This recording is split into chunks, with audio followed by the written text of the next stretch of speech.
evaporating with a small amount of evaporation on here. What's actually happening is it's going back in here and reusing it and reusing it and reusing it. Over time, you're gonna get something what's called pH drift, which is when the pH actually fluctuates because it's going through a medium and coming back down.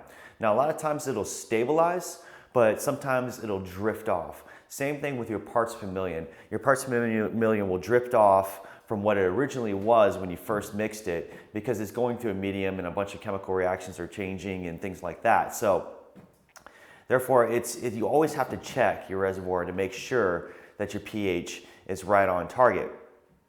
In addition to that, when it comes to wasting water, you're going to have to empty this probably once a week. I would recommend at least once a week. You change out your nutrient solution and fill it with some new fresh nutrient solution so that way it can go through again and your plants get the best nutrient solution all the time.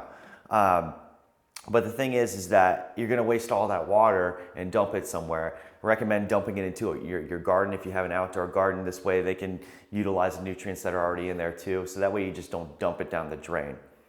Okay, second thing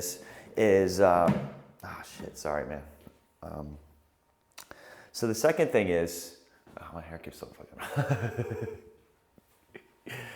So the second thing is pumps. I mean, this utilizes pumps. So pumps have a tendency to break down from time to time or get clogged. And this causes problems too as well. I mean, obviously, if there's no pump in here to turn on, this isn't going to fill up and then your plants aren't going to get fed. So just remember to always check your pumps, make sure everything's going good. If you have to replace your pumps like yearly on a yearly basis or on a 6-month basis, that's probably not a bad idea to make sure that everything's running properly. Because if this pump breaks and these things don't get fed, it can be a matter of days before your plants start dying. Okay, so another thing that, I don't want to say a thing. So another con to using ebb and flow systems is that sometimes the medium won't absorb the actual nutrient solution that fills up in here, because maybe or maybe not it might fill up far enough, or the medium itself isn't just absorbing the nutrient solution. Basically, when you look at the absorption rate, if it sits in here and the water fills up, this is going to soak it up from the bottom. Another con to using ebb and flow systems is that sometimes the medium won't absorb the actual nutrient solution that fills up in here, because maybe or maybe not it might fill up far enough, or the medium itself isn't just absorbing the nutrient solution. Basically, when you look at the absorption rate, if it sits in here and the water fills up, this is going to soak it up from the bottom and come up, and that's how the roots get fed. But sometimes it doesn't always happen, so you definitely want to check all your plants to make sure they're all getting fed. A lot of times it might not be a bad idea to cut some slits in the side if you're using rock wool or if you're using another type of medium similar to this, but you don't have to use just this medium in an ebb and flow system. You can use other mediums too.